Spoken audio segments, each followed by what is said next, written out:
On Law Weekly today, we turn our attention to the deadly Ebola virus that has so far claimed 2 lives in Nigeria and over 900 across the West African continent. The Ekiti state government believes that there is a need for an emergency national security summit. The Attorney General and Commissioner for Justice in the state, Mr. Olawale Fapohunda, says that places of detention are also at risk. And in Kwara State, there's a leadership crisis brewing in the state branch of the Nigerian Bar Association. We have all the details and more on this episode of Law Weekly on Channels Television. I am Shola Shieli.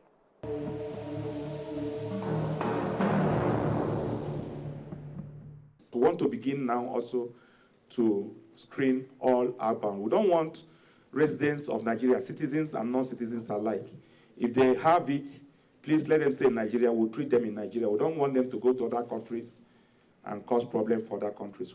The Minister of Health, Professor Onyebuchi Chukwu, made those comments last week at an interactive session between the Nigerian government and the international community on efforts being made to prevent and contain the spread of the Ebola virus disease.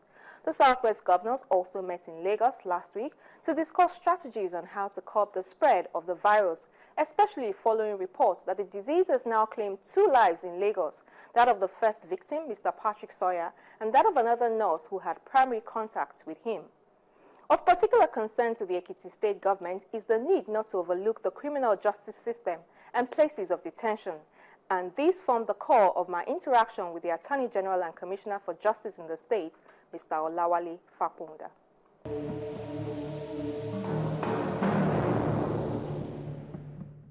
One of the key concerns that we've had over the years with the Attorney of Justice is the limited endowment with prisons, particularly. All places of detention, but prisons in particular.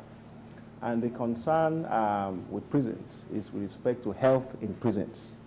Now, at best of times, the prisons struggle with containing issues of tuberculosis, scabies, which are highly contagious diseases, if you like.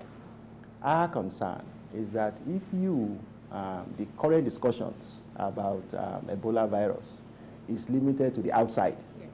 We know now that it's infectious and you contact it through touching of hands or through body contact. The problem, looking at our present prison setup, is that if we have such outbreak in prisons, a lot of people will die.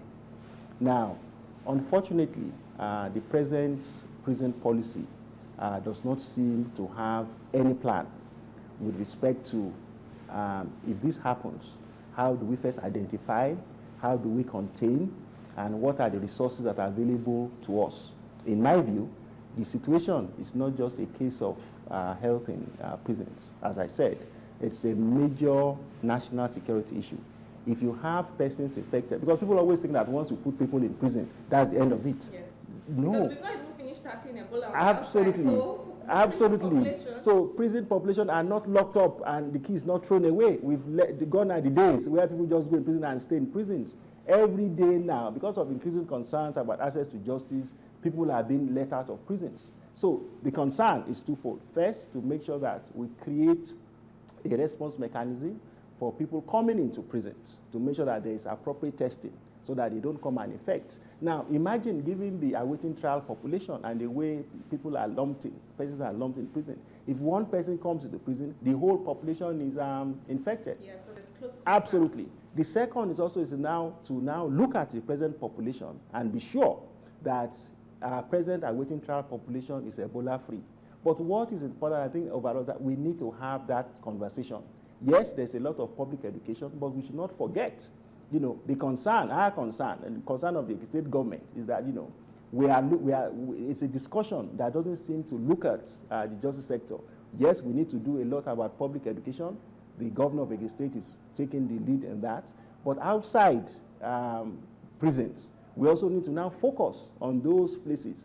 Regrettably, the prisons and the police are not within our control. So what we are now saying is that we need to have this conversation.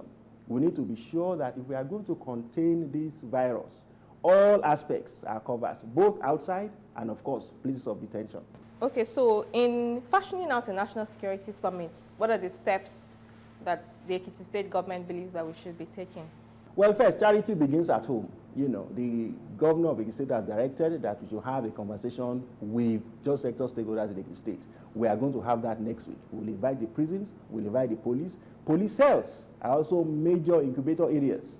We'll have that dialogue at home. But ultimately, we think that, you know, since we cannot instruct or direct, as it were, the prison service or the police force. So those are federal agencies. Federal agencies. What is important is that we have this dialogue on a broader level. So the governor has also mandated me to meet again with the federal attorney to see whether we can have a national discussion on this issue. We need federal support. Yes, the state has a responsibility, but for those institutions that are not within our control, we need federal cooperation. So what other interventions are necessary? The Council of States, do they have a role to play? The National Assembly, the State Houses of Assembly, what role do they have to play? Let's start with Council of States.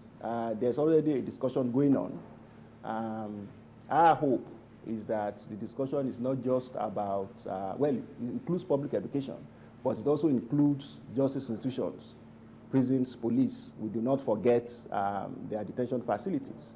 With the National Assembly, absolutely yes. You know, constantly we've had this conversation on the need to appropriately support prisons, for example.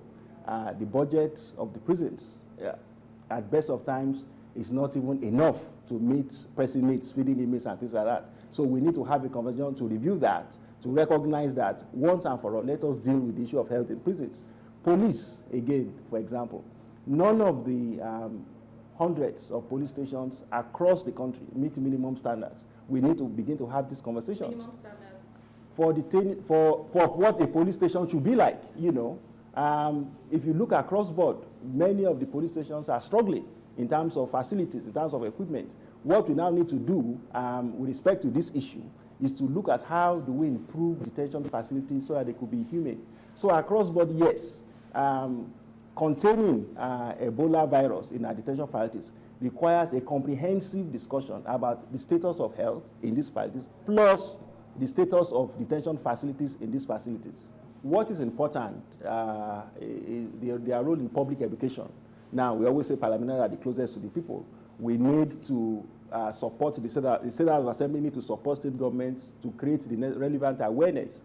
What you find across board is that there's a lot of misapprehension or misunderstanding with respect to the disease, information about disease, how it's contained, how it's controlled. People have even started talking about cures, cola nut, salt, and the rest, you know. So we need State of Assembly to support the public education program of the state government. Certainly in Ekiti State, one of the things we are going to be doing under the leadership of the governor is to have that conversation with all key sectors of government so that we can support a comprehensive public education program. Then the international community, I'm aware that they met with the health minister during the week. What role should they be playing?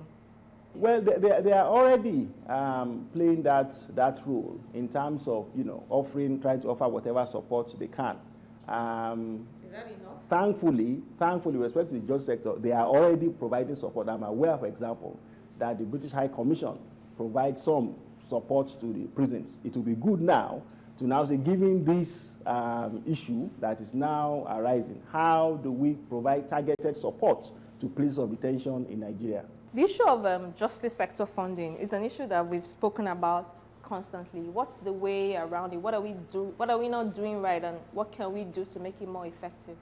Well, unfortunately, it's a conversation that we keep having. You know, regrettably, at various levels of government, certainly at the federal level, we still do not see justice sector as priority. We speak about it, we give a lot of lip service to it, but we still don't see it as priority, which is our concern that, you know, in all this conversation about containing Ebola virus, the justice sector is not again forgotten. Yeah. So we hope, you know, that these present concerns will also bring us back to the realization that, you know, there is no alternative. We have to support our justice institutions. So going forward, I hope that, you know, in the presence of these discussions, we will again look at the budget of the prisons. Is it enough for a comprehensive health and prison programs with a view to targeting not only Ebola disease, but now the emerging concerns, health concerns in prisons, that will again look at the police stations across the country and have a conversation, are they adequate, you know, particularly their detention facilities, are they adequate? Do they meet any minimum standards? So across board, yes, it is absolutely crucial that we begin to look now at, rethinking our investment, our endowment of these agencies. What will be the role of the state governments in all of this? We absolutely have a role. Last week, I believe the Lagos state government had a meeting of Southwest governors to begin to put the issue on the table with respect to what state governments can do. In Ekiti State, for example, the governor is about to roll out a comprehensive program. Thankfully, we do not have any reported case of Ebola in Ekiti State. I hope it remains so. But, going forward, we are also not just sitting back. We recognize that we have different levels of intervention. The Commissioner for Health will be meeting his counterpart in Abuja next week to have, a national conversation about that. But locally, we also know that we have to do a lot. I've mentioned several public education, absolutely crucial. The meeting I'm going to be having with the prisons and the police, also the initiative of the governor, so that we do not also, in the process of having this broad discussion, forget our places of detention. So everybody's ready for... So we are all aware. So it's not that we are responding, we are ready, in case we have an issue. But so hopefully the focus we will not. now is on taking proactive steps. Yes, being ready. absolutely. It is absolutely crucial that we are ready. We hope that it will never happen, but we are ready.